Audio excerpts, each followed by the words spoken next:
দেশ থেকে বিদেশ, খেলা থেকে বিনোদন, সব ধরনের খবর নিয়ে আমি মিঠু শুরু করছি নজরের দুনিয়া। আপাতত বন্ধ কেদারনাথ যাত্রা, যানজটে বদ্রীনাথ রুটে আটকা হাজারো পুণ্যার্থী।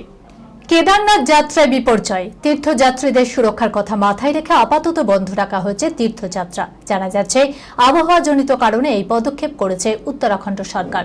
পুণ্যার্থীদের নিরাপদ স্থানে আশ্রয় নিতে বলা হয়েছে। অন্যদিকে চারধাম যাত্রায় বদ্রীনাথ রুটে বিরাট যানজটের মুখে পড়তে দেখা গিয়েছে যাত্রীদের। মাইলের পর মাইল সার বেঁধে দাঁড়িয়ে থাকতে দেখা গেছে শতাধিক গাড়িকে। সোশ্যাল মিডিয়ায় ভাইরাল হচ্ছে সেই ভিডিও। উত্তরাখণ্ড প্রশাসনের তরফে জানানো হয়েছে, রুদ্রপ্রয়াগ জেলা সহ রাজ্যের একাধিক অঞ্চলে নাগাড়ে বৃষ্টি শুরু হয়েছে। ভারী বৃষ্টির জেরে কমলা সতর্কতা জারি করেছে আবহাওয়া দপ্তর। আগামী কয়েক ঘন্টায় অতি ভারী বৃষ্টির সতর্কতাও জারি করা হয়েছে। এই অবস্থায় সম্ভাব্য বিপদের কথা মাথায় রেখে কেদারনাথগামী তীর্থযাত্রীদের উপরে ওঠায় নিষেধাজ্ঞা জারি করা হয়েছে। তীর্থযাত্রীদের বলা হয়েছে বিশ্রামাগারে আশ্রয় নেওয়ার জন্য। শ্রীনগর থেকে কেদারনাথ ধামের দিকে যাওয়ার পথও বন্ধ করে দিয়েছে প্রশাসন, যার জেরে ব্যাপক যানজট তৈরি হয়েছে। প্রশাসনের তরফে জানানো হয়েছে, যাত্রীদের নিরাপত্তার কথা মাথায় রেখে এই পদক্ষেপ করা হয়েছে। আবহাওয়ার উন্নতি হলে এবং পরিস্থিতি নিরাপদ মনে হলে তবেই তীর্থযাত্রী ও যানবাহনগুলিকে এগোনোর অনুমতি দেওয়া হবে। আত্মহত্যায় উস্কানি দিয়ে মৃত্যুর ব্যবসা, 41 দেশে 1200 জনকে বিষ সরবরাহ, ভয়ঙ্কর চক্রের পর্দাফাঁস। এ আজব ব্যবসা, মানসিকভাবে বিপর্যস্তদের খুঁজে বের করে আত্মহত্যায় উস্কানি, এরপর বিষাদগ্রস্ত মানুষকে মৃত্যুর মুখোমুখি দাঁড় করিয়ে তার হাতে তুলে দেওয়া হতো মারণ বিষ। বিশ্বজুড়ে ফুলে ফেঁপে উঠেছিল মারণ বিষের সেই ব্যবসা। পৃথিবীর 41টি দেশের 1200 জনের হাতে তুলে দেওয়া হয়েছিল ভয়ঙ্কর সেই বিষ। অবশেষে এই বিষের কারবারিকে পর্দাফাঁস করল কানাডা পুলিশ। এই সংক্রান্ত 14টি মামলায় দোষী সাব্যস্ত হল কেনেথ ল নামে এক বৃদ্ধকে। জানা গিয়েছে, ষাটোর্ধ্ব এই ব্যক্তি একাধিক ওয়েবসাইটের মাধ্যমে মানসিকভাবে বিপর্যস্ত মানুষদের সঙ্গে যোগাযোগ করতেন। সেখানে ভুয়ো নামে তাদের সঙ্গে বন্ধুত্ব পাতিয়ে আত্মহত্যায় প্ররোচনা দিতেন। 2020 সাল থেকে 2023 সাল পর্যন্ত এইভাবে আত্মহত্যার ইচ্ছে প্রকাশ করা ব্যক্তিদের কাছে বিপুল টাকার বিনিময়ে পাঠাতেন মারণ বিষ, সোডিয়াম নাইট্রাইট সহ আত্মহত্যার নানান সরঞ্জাম। কিভাবে সেগুলি ব্যবহার করতে হবে সে বিষয়েও পরামর্শ দিতেন এই অপরাধী। এইভাবে বিশ্বজুড়ে নিজের ব্যবসার জাল ছড়ান কেনেথ। তদন্তকারীদের দাবি অনুযায়ী এভাবে বিশ্বের 40টিরও বেশি দেশে 1200-র বেশি সুইসাইড কিট পাঠানো হয়েছিল।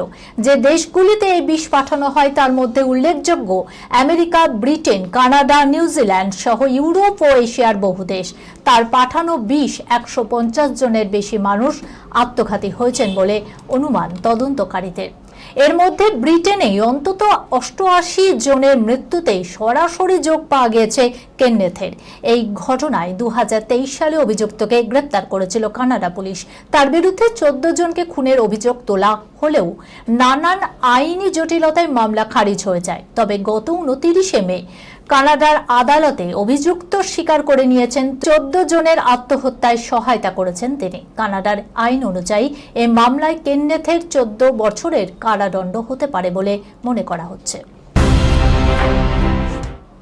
অনলাইনে ভাইব্রেটার অর্ডার তরুণীর, ডেলিভারি বয় বললেন, এসব কেন, আমি তো আছি। তারপর দেখুন, অনলাইনে যৌন খেলনা বা ভাইব্রেটার অর্ডার করেছিলেন এক তরুণী, কিন্তু পার্সেল হাতে দেওয়ার সময় ডেলিভারি বয়ের মন্তব্যে স্তম্ভিত তিনি।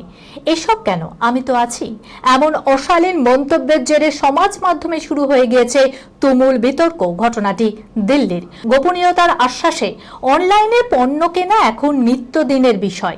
সেই ভরসাতেই এক তরুণী এক জনপ্রিয় অ্যাপ থেকে একটি ভাইব্রেটার অর্ডার দিয়েছিলেন, কিন্তু ডেলিভারি হওয়া পার্সেলটির সিল ছিল ছেঁড়া। সে কারণে তিনি সেটিকে ফেরত দেওয়ার সিদ্ধান্ত নেন। কিন্তু তরুণীর দাবি, অভিযোগ জানানোর আগেই ডেলিভারি বয় তাকে ফোন করেন।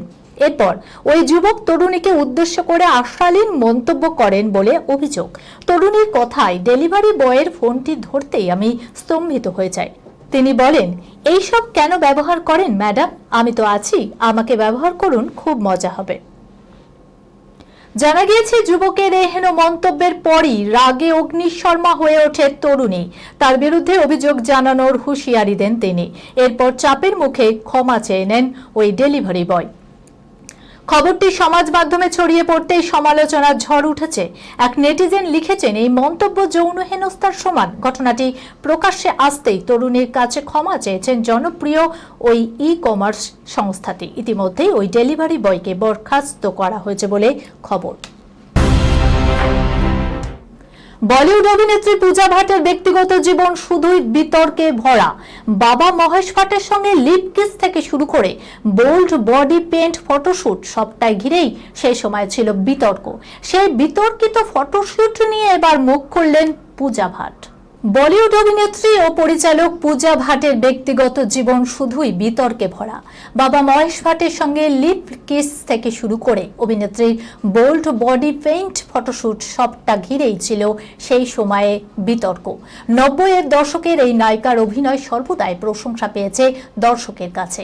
তবে বলিউডে আত্মপ্রকাশ করার পর থেকেই নানা বিতর্কে থাকতে দেখা গিয়েছে নায়িকাকে। নিজের ক্যারিয়ারের প্রথম দিকে এক সাহসী কাণ্ড করে চর্চিত হয়েছিলেন পূজা ভাট। সেই সময় এক ম্যাগাজিনের কভারের জন্য বডি পেইন্ট করিয়েছিলেন, যা নিয়ে বেশ বিতর্ক হয়।